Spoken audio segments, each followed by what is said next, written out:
High, আমি অর্পিতা চলে এসেছি তোমাদের কাছে আরও একটা ভিডিও নিয়ে। আজকে আমি তোমাদের আমার বাড়ির ছাদটা দেখাবো।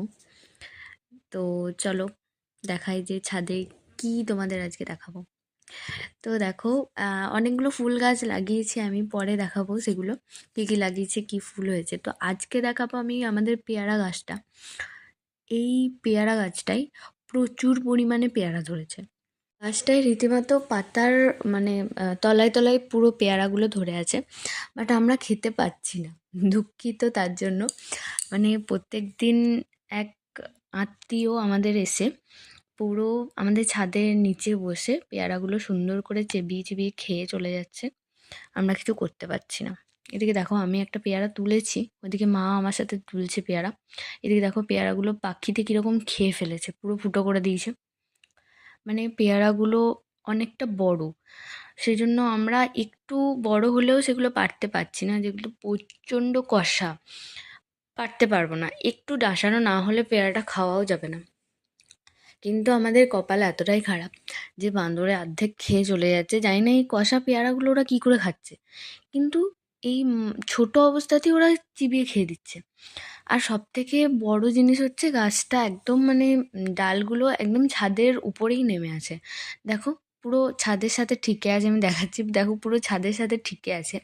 মানে বাঁদরগুলো কি হয়, এখানে বসে সুন্দরভাবে ডাল থেকে পেয়ারাগুলো চিবায়, মানে গাছের ছায়ায় বসে।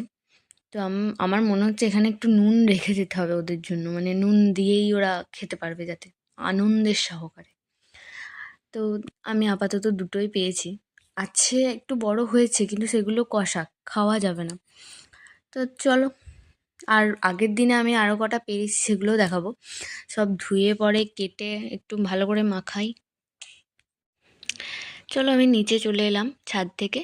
নিচে এসে এই যে দুটো পেয়ারা পেরেছি, বাঁদর বাবাজির হাত থেকে দুটো বাঁচিয়েছি। এই দুটোকে এখন ধুয়ে পরিষ্কার করে রাখি।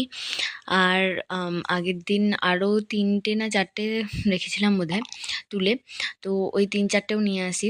তার মধ্যে যেটা আমার মনে হবে যে একটু বেশি ডাসানো, সেই পেয়ারাটাই খাবো আর কি।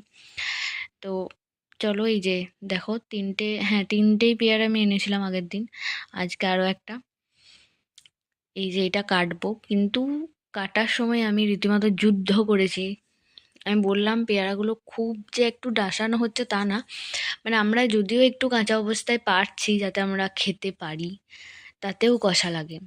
কিন্তু পেয়ারাগুলো খুব মিষ্টি, মানে একটু ডাসানো হয়ে এলেই পেয়ারাটা প্রচণ্ড মিষ্টি। সেই জন্য মনে হয় বাঁদরগুলোর কষা লাগে না, ওদের মনে হয় মিষ্টিই লাগে এগুলো। তো আমরা দেখো আমি কাটলাম পেয়ারাগুলো, কেটে আমি সুন্দর করে একটু বিট লবণ দিয়ে পুরো মাখিয়ে এবার আমি খাবো। তো তার আর একটা জিনিস, এই যে নতুন কুলগুলো উঠেছে, মানে পিছন দিকটা এরকম যে দিকটা ধরছে সেদিকটা লাল, আর সামনের দিকটা সবুজ। এটা দেখতে ইন্টারেস্টিং লাগছে, বাট খেতে খুব একটা যে ইন্টারেস্ট তা না। আমরা সেই বাঁদর বাবাজির হাত থেকে বাঁচানো পেয়ারাগুলো এখন আমরা খাবো। তো চলো, টাটা।